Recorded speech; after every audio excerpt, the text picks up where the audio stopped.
All right, y'all, we're in the Watts Theater right now, and in your assignment you had, let's see, we had a electric bass guitar plugging into a Countryman Type 85 DI, which we learned last week was a direct box, and a violin, DPA 4099. I have them plugging into a stage left and stage right AVP. Let us head to our stage left AVP. So pretend there is a bass guitar and a violin. All right, here we are. We have AVP 104, and I have picked mic line 43. So I would plug my XLR into microphone 43. And on the opposite side of the stage,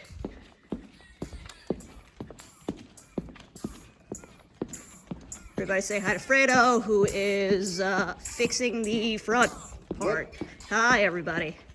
All right, so my bass guitar is going into, let's see, I picked mic 19 on AVP 101. This is on stage right. Microphone 19. So these AVPs travel, house wire travels through the wall, and it goes into the booth, patch bay, which we're gonna jump cut. All right, y'all, we're back, and we are heading to the patch bay.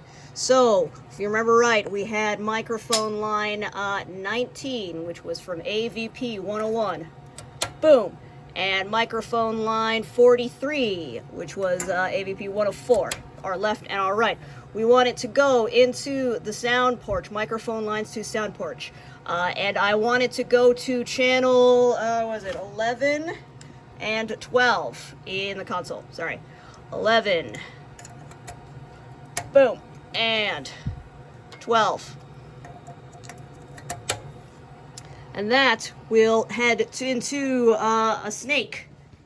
Goes through the wall. And, oh, you fuckers locked it. All right, we're back. All right, so that microphone patch bay terminates here.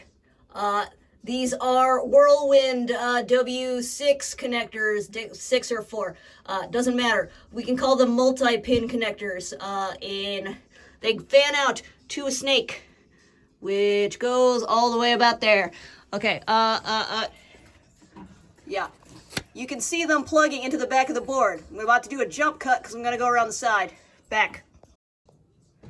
All right, y'all, so out of that snake, which is down there, that multi-pin snake fans out to numbers 11 and 12, I believe were the ones I was using. 11 and 12 go directly into channel inputs, 11 and 12 into the back of the board. These are always plugged in unless somebody unplugged it, and you should check that they didn't get unplugged. I unplugged these so you could see 11 and 12. But normally, these are always plugged in. There you go. Here are on the outs. So, hold on. Let me get my bearings. Jump cut. So in our pretend system, we are going into a Focusrite interface directly into inputs 1 through 9. So I would get a snake. I would put the interface right about here. Then I would get a snake and unplug all these 1 through 9. 9 being down here. But it is currently plugged into the mic snake, which I'm going to leave because this isn't real. So it would be a Focusrite sitting right here. 1/4-inch TRS snake going directly plugged into the board 1 through 9. We also have, let's see, Shure ULX 3 wireless mics. They would also go in this area right here and plug directly into the board somewhere, which I believe I have them in input 13, 14, and 15. The mics we were just dealing with were 11 and 12, and the God mic is going into 10. So that thing I just said about unplugging, you would do that if this was a real system. Cheers. So let's pretend we routed our board correctly and we wanted to go out of the board 9 times for 9 speakers. It would be in the Omni out section. 1, 2, 3, 4, 5, 6, 7, 8. There are 16 Omni outs corresponding to 16 snake channels. I think there are actually more snake channels, but we don't go up that high on this specific board. Maybe we will on the next board. This goes all the way down back into that AVP in the sound porch. Jump cut. So we're back down here underneath the board. Those Omni outs go into a connector called system feeds, which will terminate into the patch bay once again through magical house wiring. Let's head back to the patch bay. All right, where's our system feeds? So the confusing thing about system feeds is that they aren't properly labeled well, because this was based on a different board that no longer exists and will be based on a new board because we're getting rid of the M7. Boom. So, jump cut while I get my bearings. All right, y'all, I'm just going to talk about the first 6 speakers. Well, the first 5 speakers, and then we added a special for our show. The first 5 speakers constitute our house system that doesn't leave.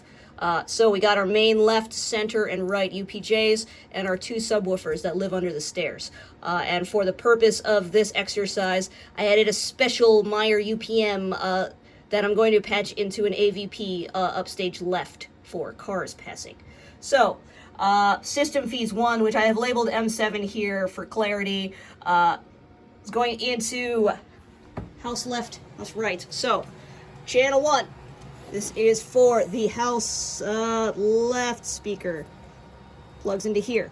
Channel 2 patches into center. Channel 3 goes into house right. So that is our 3 main loudspeakers. They are labeled with special yellow tape. So 4 and 5 would be our understairs subwoofer tie lines, which is also permanently, well, semi-permanently labeled. Your house left sub is tie line 58, and it is called floor box 112 house left because it's a special AVP that goes in the floor. All right, we've also got the other one, which is, down here, kind of a little blurry. The house right sub is in floor box 113. Ooh, that's blurry. Tie line 59. And for our very special UPM in our theoretical project, it will go into AVP 103, upstage left. And I will walk up there shortly. All right, y'all, here I am in the Watts heading to AVP 103. It's left. I believe I told it to go to, I wanted it to go to tie line 39, which, gross, dudes, gross. Okay, goodbye. So it would be one of these plugs. I can't remember off the top of my head which end. Tie lines work both ways. Microphone lines only work, well, they're supposed to only work one way, but you could actually use a turnaround. So these are all valid. But for the purpose of plugging in the UPM, tie line 39, we would plug an XLR directly into the back of the UPM and place it wherever in our fake set. I believe it's for cars passing, so I don't know, over there. I think that's it. I'll cut that last part out. And once again, here is our floor box in the shadowy dark that our sub is pretty much permanently plugged into. You can't see it, which kind of sucks, but there's an XLR down there that's plugged into the back of the sub, as well as some power. So this is a permanent install. You're not going to need to move it, but you're going to want to plug it in. Make sure it's plugged in. So we just finished are active speakers. I'm not going to go into the grid because the UPJs are permanently installed and I don't want to.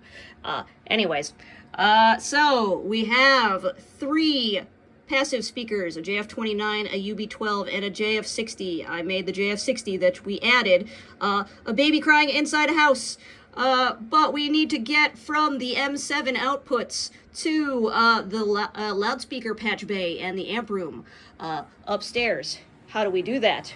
We do it here with monitor EFX amp inputs. Not my favorite label. But once again, we go out of our system feeds. I unplugged 1 through 6 for visual clarity. These were our active speakers. If this was real, I would leave those plugged in. So 7 is going to be amp channel 1. 8 is going to be amp channel 2. 9 is going to be amp channel 3.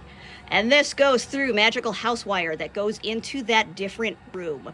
That one that's not shared with this space that I am in the Watts booth. So let's go upstairs.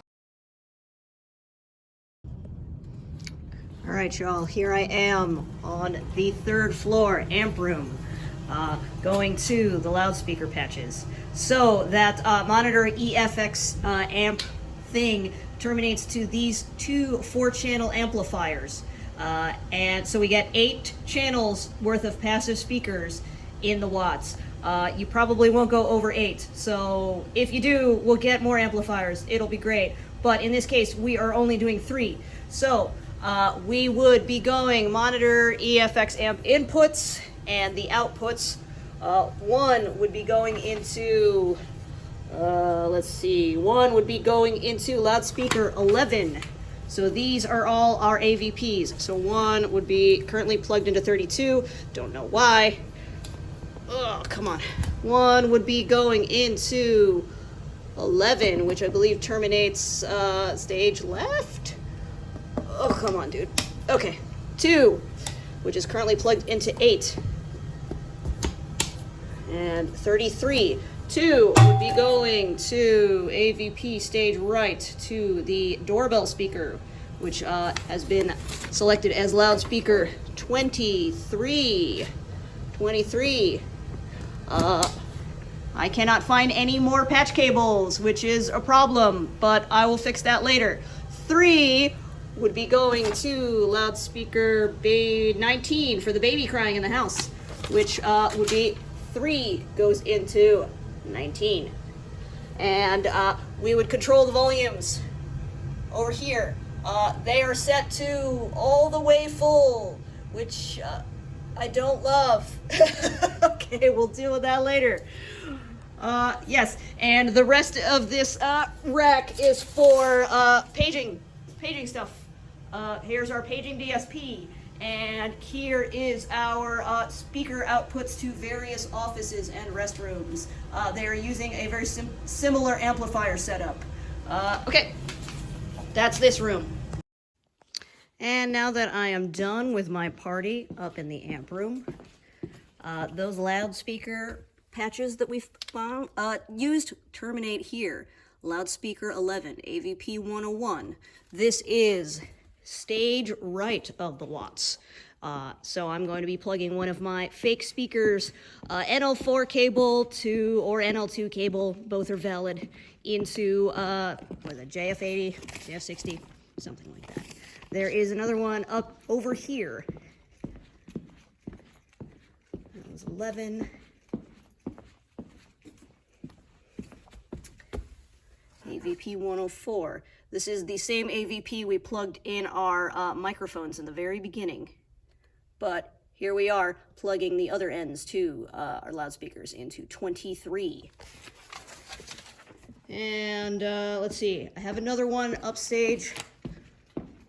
Upstage left, loudspeaker 19.